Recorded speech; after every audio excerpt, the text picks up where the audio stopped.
Assalamualaikum warahmatullahi wabarakatuh. Nama saya Denti Natalia dengan NIM 2110105000649. Pada kesempatan kali ini saya akan membawakan presentasi dengan judul penentuan harga produk dalam praktek atau transfer pricing. Sebelumnya, yang terhormat Bapak Tarwin sebagai dosen pengampu mata kuliah ekonomi manajerial dan kepada semua teman-teman yang saya banggakan. Berikut adalah presentasi dari saya. Menurut Organisasi Kerjasama dan Pembangunan Ekonomi, mendefinisikan transfer pricing sebagai transaksi harga yang ditentukan dalam antar anggota grup perusahaan multinasional, di mana harga transfer tersebut yang ditentukan dapat menyimpang dari harga pasar yang cocok bagi grupnya. Perusahaan dapat menyimpang dari harga pasar karena posisinya yang berada dalam keadaan bebas untuk mengadopsi prinsip apapun yang tepat bagi korporasinya. Transfer pricing adalah penentuan harga yang sesuai dengan kewajaran dan kelaziman usaha dalam transaksi yang dilakukan antara perusahaan yang memiliki hubungan istimewa.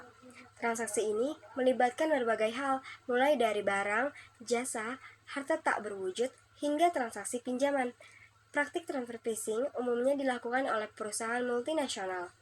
Transaksi antar perusahaan dengan hubungan istimewa ini dapat terjadi baik antara dua perusahaan berada di negara yang sama maupun di negara yang berbeda.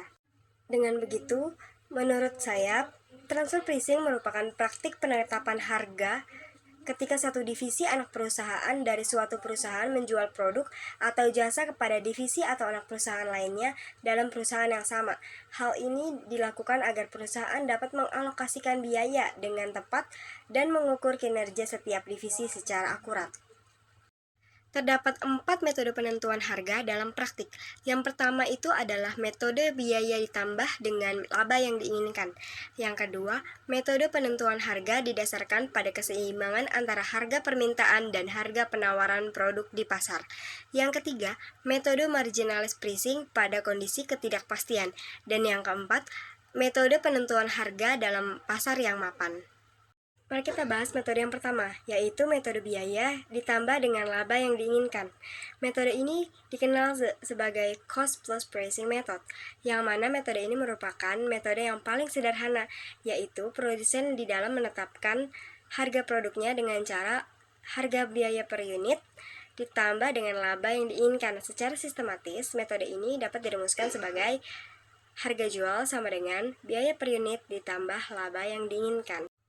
Varian lainnya dari cost plus pricing method adalah markup pricing method. Penentuan harga dalam praktek dengan menambahkan sesuatu jumlah persentase tertentu pada biaya langsung yang dikeluarkan oleh perusahaan atau biaya rata-rata yang dikeluarkan untuk menghasilkan output tersebut.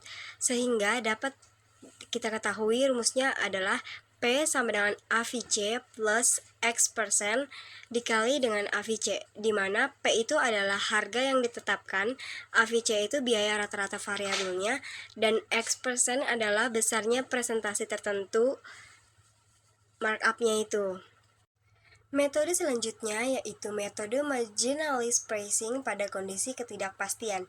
Ada beberapa poin. Poin pertama itu implementasi penggunaan taksiran kurva permintaan dan MC1. Untuk menentukan penerimaan marginal atau MR menggunakan metode taksiran fungsi permintaan, perusahaan dapat menentukan jumlah produk dan harga produk dengan menetapkan MR sama dengan MC dengan biaya asumsi marginalnya konstan pada kisaran output tertentu. Poin kedua itu menggunakan taksiran elastisitas harga dan MC, di mana dalam penetapan harga produk terdapat beberapa metode yang dapat digunakan. Salah satunya adalah metode penggunaan taksiran elastisitas harga dan biaya marginal atau MC. Dan poin yang ketiga itu penggunaan taksiran biaya dan penerimaan inkremental, di mana metode penentuan harga semacam ini nampaknya hanya berdasarkan pada informasi. Nah, ini berarti bahwa keputusan yang dihasilkan hanya didasarkan pada informasi terbaik yang tersedia. Dan seandainya informasi baru masuk, maka informasi tersebut akan menjadi basis untuk penentuan keputusan yang baru. Metode dalam penentuan harga dalam praktik selanjutnya yaitu metode penentuan harga dalam pasar yang mapan. Poin yang pertama itu ada price positioning.